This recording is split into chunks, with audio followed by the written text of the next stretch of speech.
Oke. Nah, nih Bu, ada satu pertanyaan yang menarik Ya. banget nih dari Miss Paya. Sepertinya ini guru TK-nya anak-anak. Oh, Makasih ya Miss sudah mau gabung bersama kita. Nih, bagaimana cara menyikapi orang tua yang hanya, ini kayaknya suara hati seorang guru nih Bu. Gimana caranya menyikapi orang tua yang hanya mengandalkan sekolah saja untuk anaknya dapat membaca. Sedangkan di rumah minim motivasi dari orang tuanya, terutama dengan kondisi belajar dari rumah. Nah, ini kayaknya pertanyaan seorang guru. ya. Kalau di Indonesia kan masih euforia guru teladan, euforia kelas sekolah teladan. Kenapa kita tidak memberi yang sebaliknya? Menghadirkan orang tua teladan di dalam kehidupan ini. Kalau di Jepang itu dilakukan. Nah, di Jepang lagi ya kan, nggak ada guru teladan, nggak ada kepala sekolah pengawas teladan. Yang ada adalah orang tua teladan yang diapresiasi oleh sekolah. Jadi kalau kita nanti bisa dibahas di Sapa Ibu berikutnya, kalau di acara pertemuan di sekolah, itu orang tua itu hadir di tengah, diapit oleh guru dan siswa. Begitu mereka menghormati. Kenapa?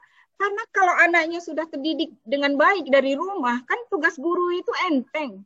Ini masalahnya sekolah itu adalah lemparan tugas orang tua. Jadi PAUD tuh dari kecil-kecil PAUD tuh udah sementara PAUD sendiri nggak di coaching, nggak dikuatkan. Nah, kemudian SD 5 tahun masuk SD. Sementara anak kita masih dalam kondisi bermain, bukan untuk melatih kognitifnya gitu ya.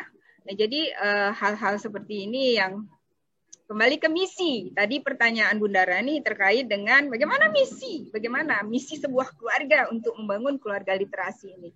Tentunya bisa dirancang juga kan, bagaimana mendesain rumah yang literat, mulai dari unsur-unsur yang tadi. Sains ada nggak di rumah? Ada nggak tanaman di rumah? Ada nggak dapur menyala apinya? Tungku api menari nggak di pagi hari? Atau pesan GoFood? Ibu tidak pandai memasak. Pertanyaan dari Miss Paya, mungkin Rani bisa sedikit jawab ya. Tadi pertanyaan dari seorang guru dan ini dari orang tua muridnya. Betul. Nih, gitu.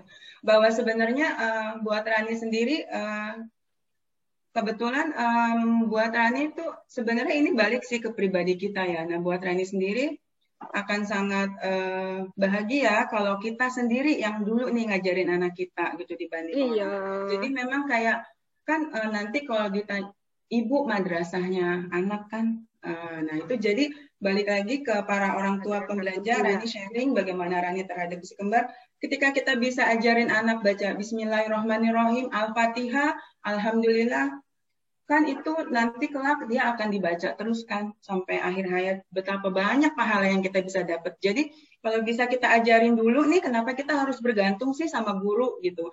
Jadi kebetulan kemarin Miss Paya sama waktu Rani ambil rapot, kita ada sharing gitu kan.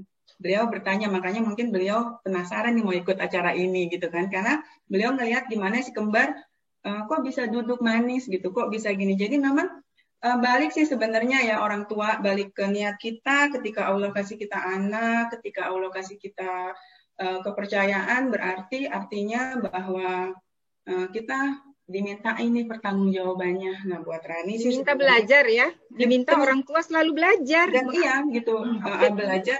Gitu. Jadi memang sama-sama Rani dan anak Rani itu belajar gitu. Kadang juga Rani dapat ilmu nih dari mereka gitu. Jadi emang sebenarnya balik lagi ke kita orang tua, kita mau apa sih terhadap anak kita, visi misi hidup kita apa sih? Ketika anak kita bisa baca doa dari kita, tahu dari kita, kan itu suatu hal yang pahalanya mengalir terus sampai kita meninggalkan Ibu gitu. Jadi Miss Paya